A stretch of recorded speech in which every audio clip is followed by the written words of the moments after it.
Well, welcome back to the channel, everybody. Down here in the shop, we're taking care of the rear end grease. I wanted to show you this oil. Take that right out. No water left in it. I'm pouring it through a paint stirrer, or a paint funnel. But I wanted to show you what we're starting with. This is the nasty stuff that we're starting with. It's right full of water.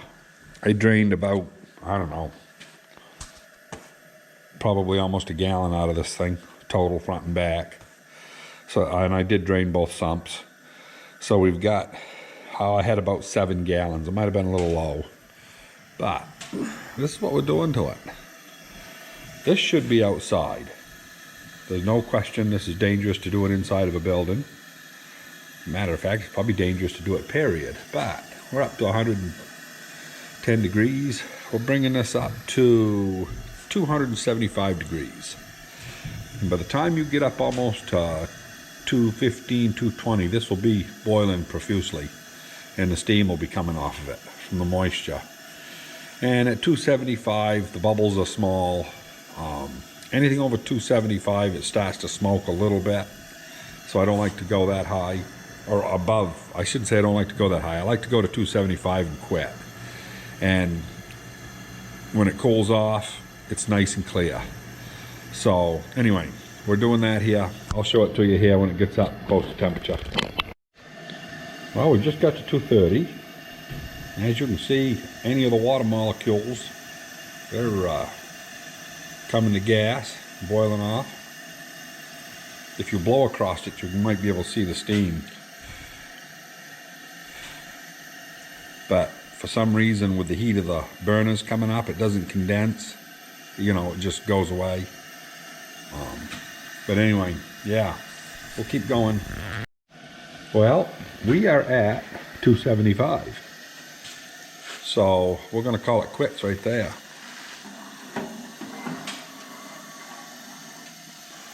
Have a fire on low down there.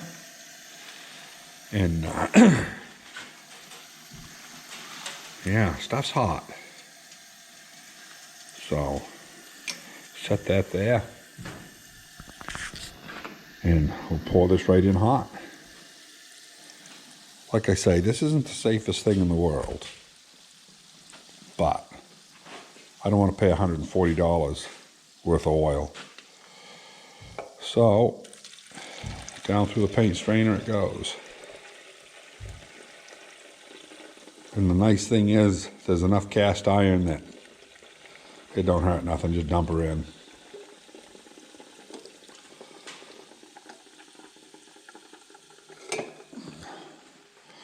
As you can see, you know, it's brown, and the cooler it gets, the better it looks. But you don't see any of that cream, you know, that watery look.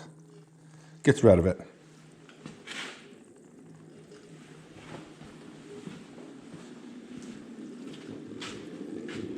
Oh, I guess I turned my burner down too much.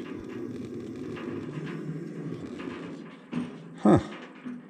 Better relight that. I'll be back. So the old 413 here, she ran out of fuel on me. Only had about a pint in it when I started, so. I don't have any matches down here, so. We'll get it going now, I think.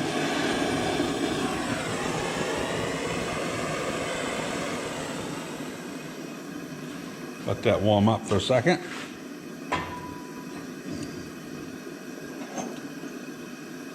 Pretty nice running stove, really.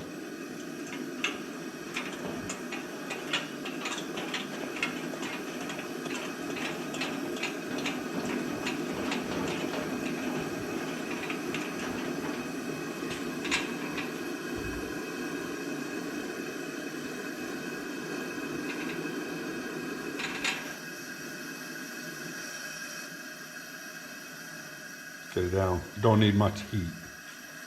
That's all there is to it. It's I don't know if this is a D or a G, or I don't know what model it is, but it's a 413 anyway. It's got the big tank on it, which a lot of them have the small tank, so kind of like this big tank. But anyway, I'm gonna get back to boiling.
And for all you Coleman lovers out there, this is a 413D. The latch is missing, which I have to build. And I also have to cut these little screws off. You can see they interfere with the back stand.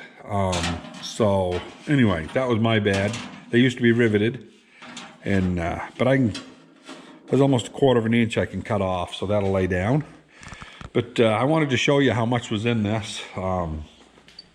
My good flashlight, I don't know where it is, like everything, unorganized.